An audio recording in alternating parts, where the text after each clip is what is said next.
Hey everybody, it's Mackenzie Brown here. I'm here today to teach you guys how to set up some stabilizers.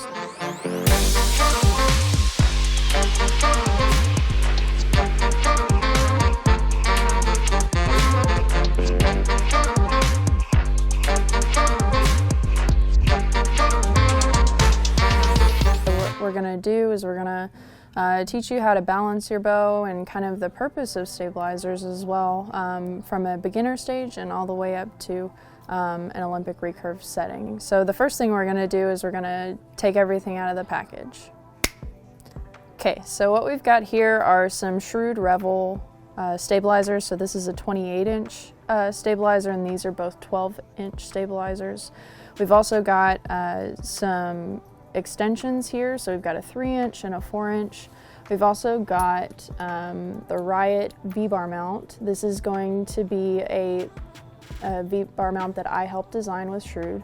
So it's going to be 35 degrees out and then 15 degrees down. So what that means is that the bars are going to be sitting 35 degrees away from the riser, and then they're 15 degrees down from straight out.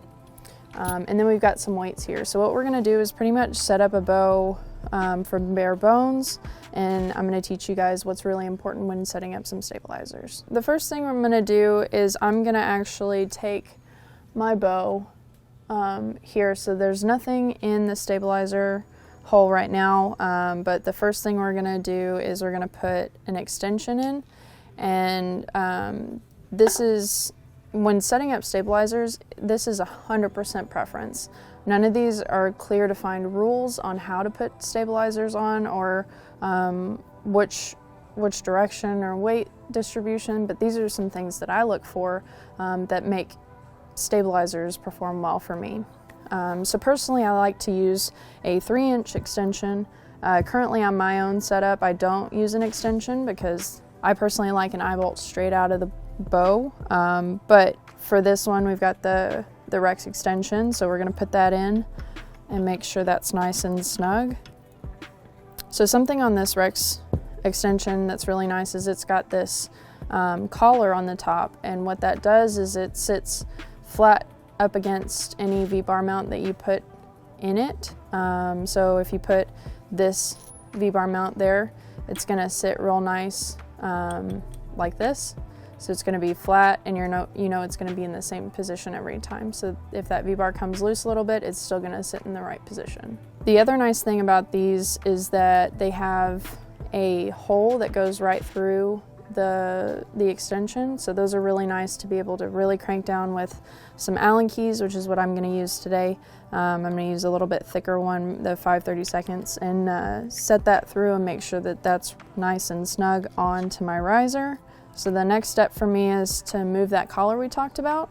So we're going to loosen this collar here by just making that screw a little bit loose. And then what I like to do is look down the extension and then find that top line, because it's got some nice laser etched lines there. So we're going to make sure it's straight up and down off of those lines. Make sure that's snug. And then, so that's going to be perpendicular to the actual extension.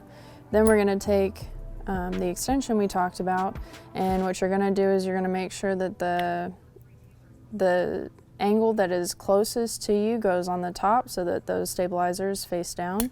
So we're going to put that in flush up against that collar, and then screw this in by hand to start with this eye bolt, and then tighten with the Allen key. So from there, what we're going to do is go ahead and put the V-bars in and then the long rod in. So now that we've got the stabilizers screwed on, we've got a really nice setup going, but the first thing we want to do after we've got the stabilizers on is to check the balance of the bow. So what I want to do is I want to grab the bow by the pivot point, which is going to be on the grip, as close to the top of the grip as you can get by pinching these two pieces between your fingers and then letting the bow fall where it's going to fall. So this is the angle that we're looking at is the stabilizer coming out of the bow, which angle it's going for. So personally, I like the bow to jump out of my hand pretty good. So I would actually want the angle to be a little bit closer to here. And so when you're looking at the angles, if your bow is set more this way, it's going to be more back heavy. That means there's more weight on these back stabilizers.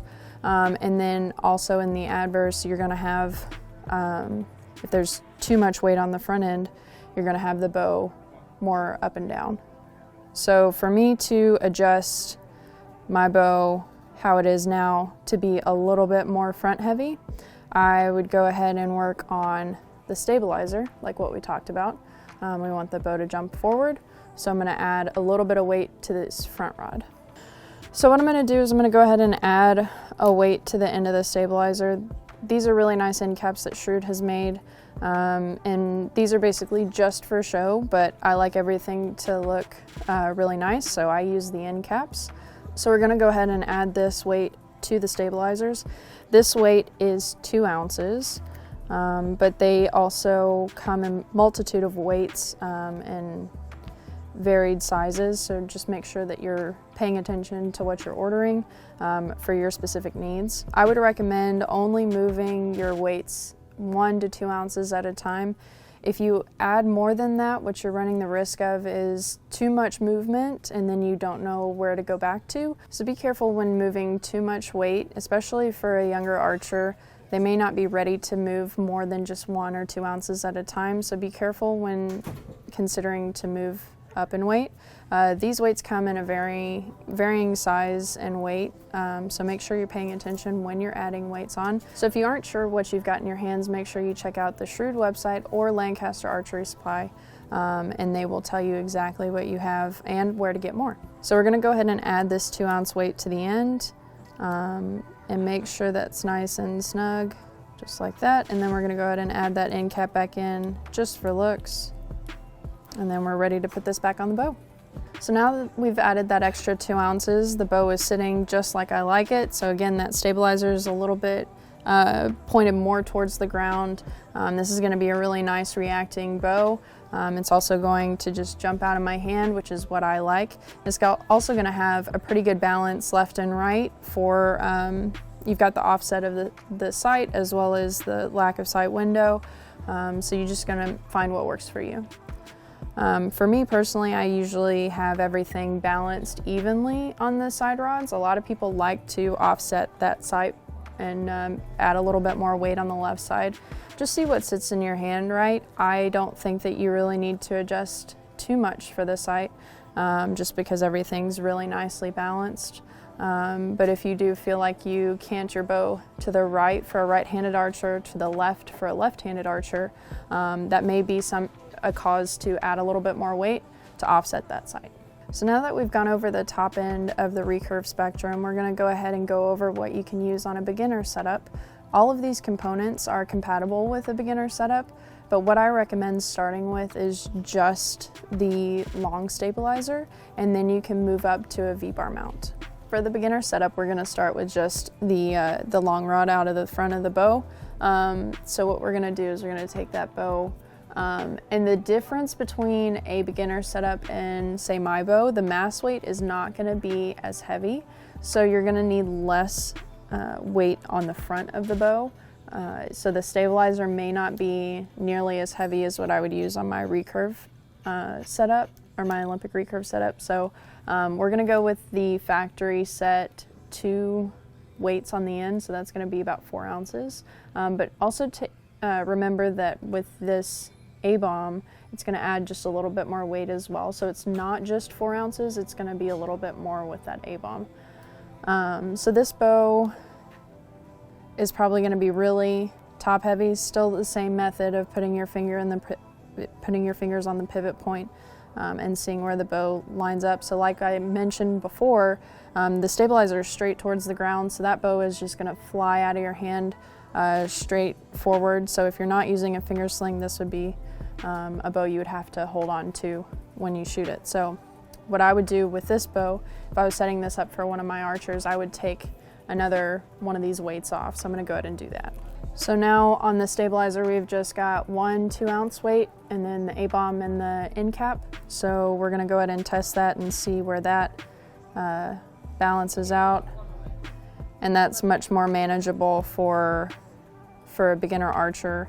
It's still a little top heavy, but that's what's gonna happen if you just use 1 stabilizer. You can do the same with an Olympic Recurve setup. You can do 1 stabilizer out the front, but again, you're not gonna have all of the stability on the backside of a V-bar mount. With a beginner bow, you can use the V-bars, but one thing I would really caution anyone who's starting with a bow like this is to take it slow, get really strong. When you've got younger kids, they're not gonna be as developed and be able to use a lot of these components yet. When you find an archer who is really comfortable with their bow, they're able to easily draw their bow and hold it steady and aim really accurately, that's when you can maybe start considering a V-bar mount and some V-bar stabilizers. All right, thanks for joining us today, guys. I hope that you learned something about setting up stabilizers for an elite recurve as well as a beginner setup.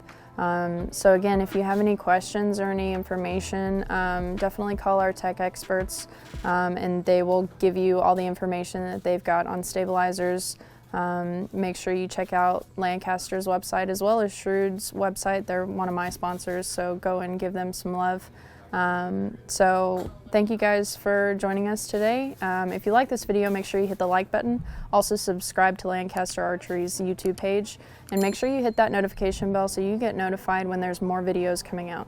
Thanks and have a great day. Messing everything up.